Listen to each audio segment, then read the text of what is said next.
Greetings, ladies and gents, and welcome to this daily science fiction extravaganza, commonly known as Tales from Outer Space.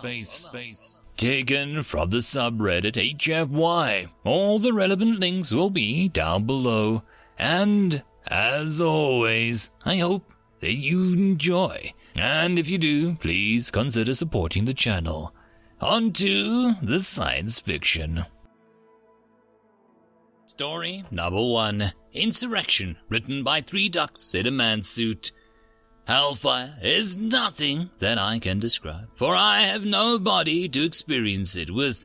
It burns not at the flesh, for there is no flesh. Instead, it tears at your soul.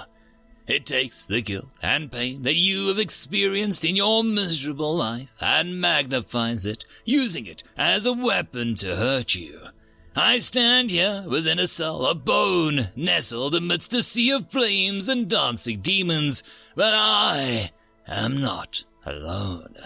For to my left and right, in cages of rusted metal and twisted limbs, stand row upon row of soldiers of man, Spartan hoplites in their toned bodies and tall spears, tribal Zulu warriors who stand tall with their cowhide shields and feathered headdresses, even those of the newer theaters, British trench troops from the Great War, American GIs, German infantry, and Russian soldiers from World War II stand side by side, enemies no longer in this place.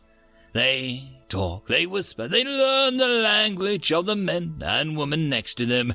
Time has melted the barriers of nation and race that once saw them sin against one another.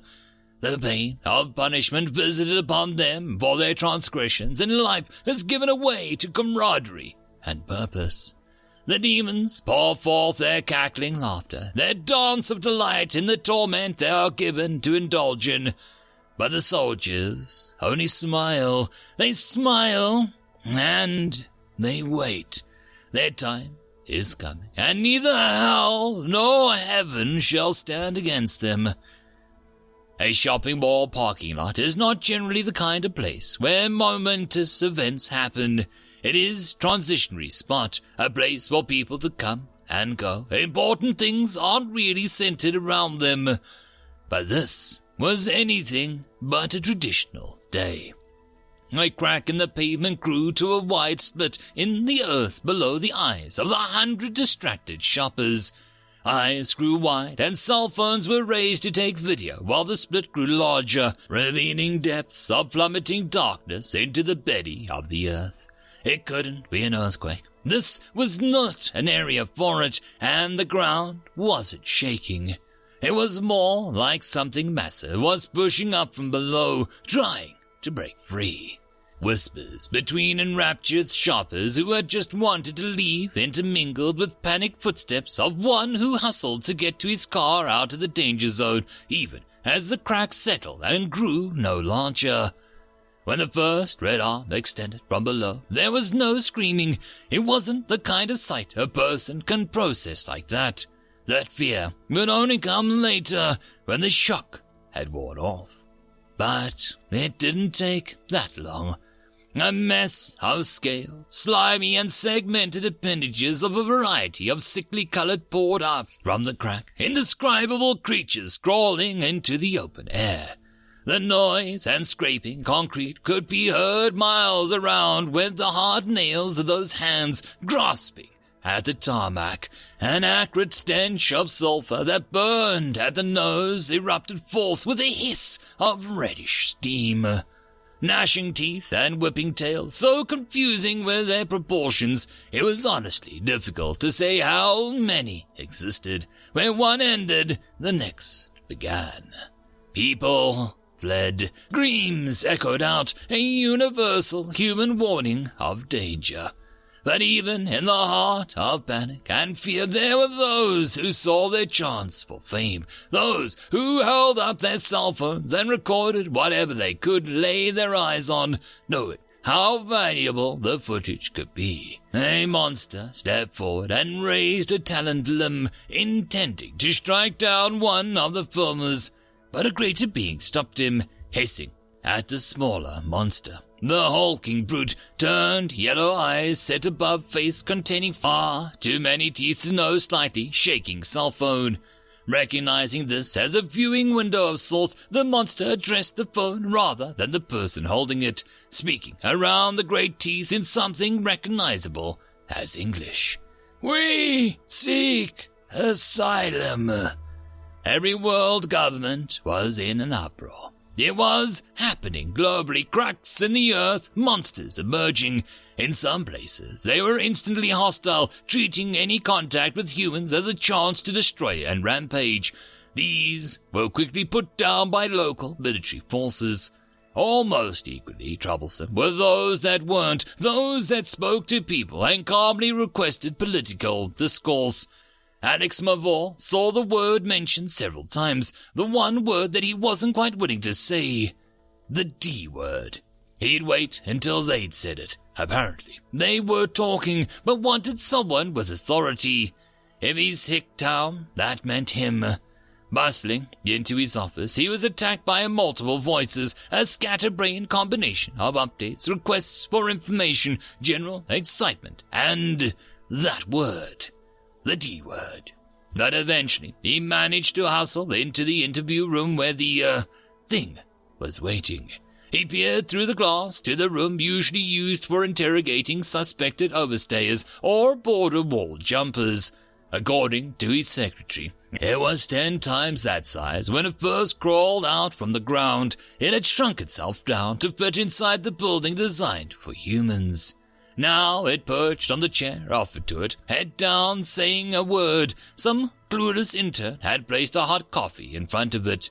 A head that seemed a little too wide for its body. Leathery black and red streaks like a red lizard had been scorched onto barbecue. Its proportions and limbs were vaguely humanoid, but, off, ever so slightly. Its legs were just a little too short, its forearms just a little too long. A pair of black horns tipped forward from behind its pointed ears, terminating in tips with red coloration that made it seem like the creature had just finished goring some hapless creature. Its cohorts were out back in the detention center, for lack of a better place to put them. Swallowing down his nerves, Alex opened the door and stepped inside. The creature didn't react to his presence. Possibly it had already known he was there. Alex took a seat and shuffled some papers, a force of habit that he had found had something of an effect on guilty foreigners who weren't supposed to be here. But it wasn't until Alex actually spoke that the creature met his blue eyes with the cat-like yellow ones. "So, you've caused quite a mess for me here." The creature didn't smile, with that mouth lined with rows of shark teeth. Alex wasn't sure it even could smile. "My name is Alex Mavor, and I'm head of immigration control here, but first thing is first." He struggled to maintain eye contact. Even downsized, the creature was intimidating. Something about the shape of it spoke to the primal part of the human mind, provoking fear, even when it wasn't doing anything. "What exactly are you, and where did you come from?"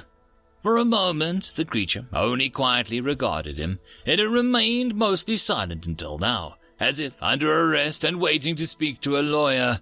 Evidently, it decided that Alex was senior enough that it could speak to him, and its words were exactly what Alex feared. "We are demons, and we come from hell." "Ah, crap," it said. It said the freaking D word just like that. No denying it now. This was no advanced cosplay or an elaborate practical joke.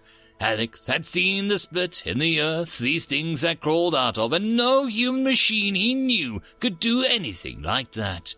Demons from hell. The hell! I have about 1,000 questions. I will endeavor to answer them. The demon's words were cultured, but its voice rumbled like thunder. It didn't sound anything like a human could reliably replicate. Does this mean that, God is real? Alex almost didn't need an answer. The demon physically flinched at the mention of the name. The demon shook his head. I'll not speak of it. Do not ask me that. Well, okay, dramatic. On to the next one. Why are you here? We are. The demon visibly hesitated, its eyes narrowing in a way that possibly indicated uncertainty. Refugees. Alex tried to keep his expression professionally neutral. Honestly, he was silently congratulating himself for remaining calm for so long. Refugees? From what? There is a war in hell, and I am part of the side that's losing. A war against who? Or is it demons fighting demons? The demon shook his head again, and slow swaying, giving the impression the head had quite a bit of mass to it, more than a human head would. Demons cannot fight demons. Obedience to the authority is in our nature. We are at war against another enemy. Alex swallowed, following a train of logic in his mind. What kind of creatures would be waging war against demons? The answer popped into his head, and it demanded attention.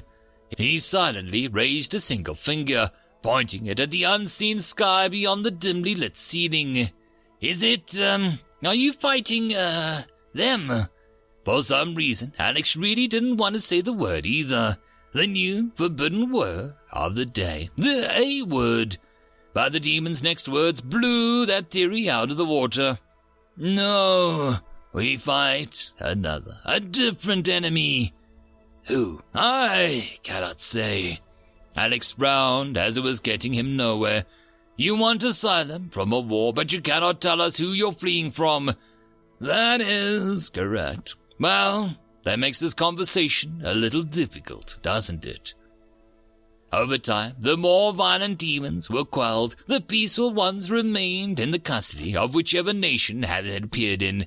There was a staggering variety. Those that appeared in the west, more often cloven-hooved and goat-horned. They had red skin and breathed hellfire. Those in the east fang-toothed and yellow-eyed, snakes with heads of human women, Oni wielding ancient weapons, or claw-handed men and women with sunken faces and traditional robes. In Africa, creatures of darkness with wide eyes and twisted shapes poured forth. As if shaped by culture from which they had come, the tide of refugee demons surged forth. They all had the same story. A war in hell from which they had fled out the orders of their lord, and they all refused to tell them who the enemy was. In some places where demons were automatically assumed evil and up to no good, the governments did not hesitate to resort to methods of torture to interrogate. Nothing worked, not even once. Demons were not creatures of human flesh and blood, of human weakness. The worst tortures of humanity were nothing to them. As with all things, time brought equilibrium. A master stirred in his lair. The fires that licked at his feet were a comforting embrace, fighting the shadow of truth that now haunted him. It was over. Thousands upon thousands of years of his rule had come crashing down. The screaming echoed out from outside his chamber. It was not the screams of humans being tormented for their sins. It was the screams of those who would be tormentors, cut down not by those who seek pleasure in torture, but by those who sought only blood and destruction. The encroaching army didn't stop to cause more pain as demons would. They didn't drive in their pokers and laugh at the agony they created. They killed and then moved on to the next thing to kill. Time spent causing pain was time not spent killing. Oceans of demons' blood ran over the craggy hellscape of the underworld. The Lord grasped at his sword, feeling the electric force of power running through it. The flames that clung to the sword blended with the flames of his chamber. It was time. What little forces he could, he had ordered to do what they had been forbidden to do for an age, and bid them to escape and live on anywhere that they could. The Lord emerged from his chamber, standing tall and looking down upon the army beating upon his walls. humans, the warriors of dozens of ages and hundreds of nations. Here, Persian chariot riders ran through his armies, cutting down armies with every swing. There, an English longbow archer drew back and loosed volley after volley over their allies and into the heart of the unprepared forces that they assailed. Deadlier still were those holding the guns of the new age of humanity, those who had led the charge. Weapons that spat fire, that killed in an instant. They did not cause the same suffering as the predecessor had. Their machines of death were refined to perfection. Single, dispassionate shots in the head before moving on. 1 dead, 2 dead, 3 dead. Reload. An army of sinners overthrowing hell. Wherever they fell, they rose again. What had they to fear? They were already dead. With a roar to grasp the attention of all on the field of battle, the devil raised his sword and charged. He'd ruled hell for thousands of years. He would not take this insurrection lying down. End of story. And that, my friends, concludes this dose of science fiction fun. I hope that you enjoyed. And if you did, please don't forget to support the author from the link down below. But if you want to support this channel, there are links as well down below for you to help with. But the easiest way would be to share this video. And if you are so inclined, subscribe as well. I will see you all in the next episode, and I hope that you all have a fantastic time until then. Cheers.